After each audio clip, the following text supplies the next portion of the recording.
Shalom saudara, khotbah pagi pada hari Minggu ini adalah berita kelahiran Yesus merupakan kebahagiaan tak terungkapkan.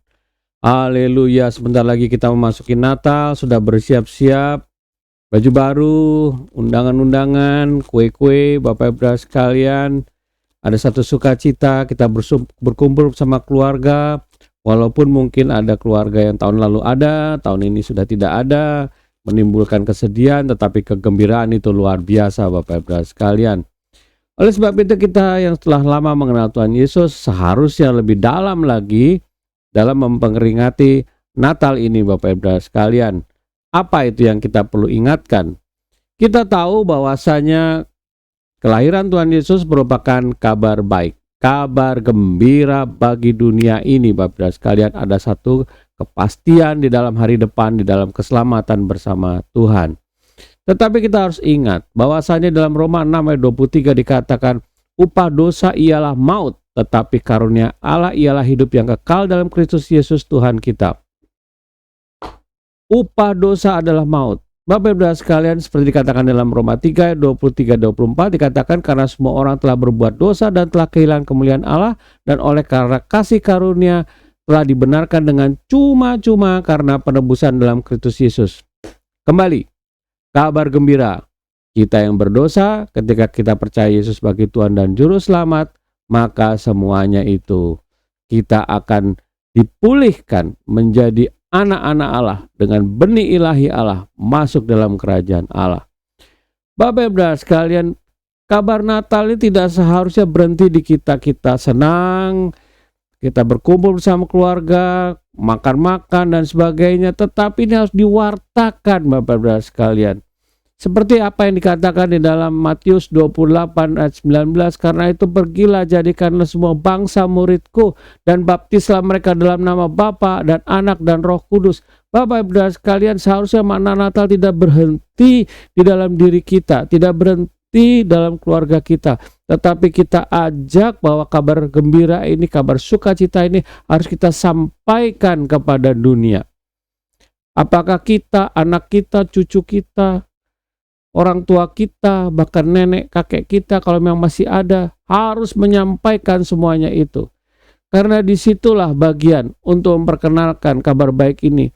Sehingga Yohanes 3:16, karena begitu besar kasih Allah akan dunia ini, sehingga ia telah mengorbankan anak tunggal, sehingga setiap orang yang percaya kepadanya tidak binasa melainkan beroleh hidup yang kekal.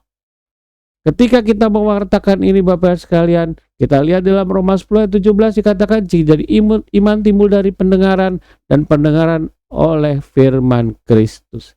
Mari Natal ini boleh kita rayakan, tetapi setelah itu kita harus kembalikan bagi kemuliaan Allah dengan menyampaikan kenapa kita merayakan Natal, kenapa Natal itu membuat kita sukacita, bukan karena pestanya, bukan karena hadiahnya, tetapi karena ada kepastian keselamatan bahwa kita yang berdosa ini akhirnya beroleh hidup yang kekal Bapak Ibu sekalian.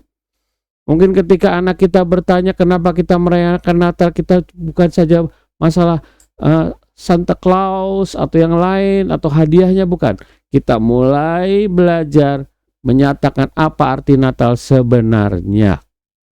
Bapak Ibu sekalian, itulah berita kelahiran Yesus merupakan kebahagiaan tak terungkapkan. Kalau kebahagiaan itu tidak terungkapkan, marilah kita lebih baik kita wartakan. Lebih baik memberi daripada menerima. Allah lebih dahulu mengasihi kita sebelum kita mengasihi Dia Bapak Ibu sekalian.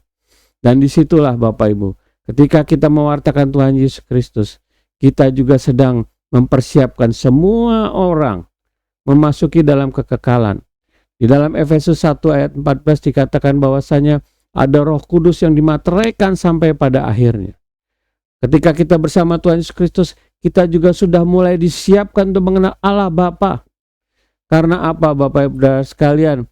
Karena disitulah nanti, seperti Tuhan Yesus katakan, ketika kamu sampai di sana, kamu akan melihat bahwa aku dalam Bapa, Bapa dalam aku, kamu di dalam aku, satu menjadi satu. Sudah disiapkan Bapak Ibu sekalian. Dan kita harus ingat, Tuhan Yesus Kristus merupakan bagian memperkenalkan Allah Bapa kepada kita di dunia ini. Allah Bapa yang penuh kasih, yaitu Tuhan Yesus Kristus sendiri. Seperti dikatakan dalam Kolose 1 ayat 15, 1 Korintus 1 ayat 16 bahwa Tuhan Yesus adalah gambar Allah yang tidak kelihatan, segala sesuatu diciptakan oleh Dia untuk Dia, bagi kemuliaannya. Mari Bapak Ibu sekalian, selamat Natal yang akan kita sambut dalam beberapa minggu ke depan. Tetapi marilah kita Natal ini ada sesuatu yang berbeda. Kita bukan saja berpesta, kita bukan saja pakai baju baru, berkumpul sama keluarga, tetapi makna Natal ini bahwasanya ada kepastian masa depan dalam kebahagiaan bersama Tuhan Yesus Kristus di dalam keabadian harus kita wartakan. Selamat mempersiapkan Natal Bapak Ibu sekalian. Tuhan Yesus memberkati. Amin.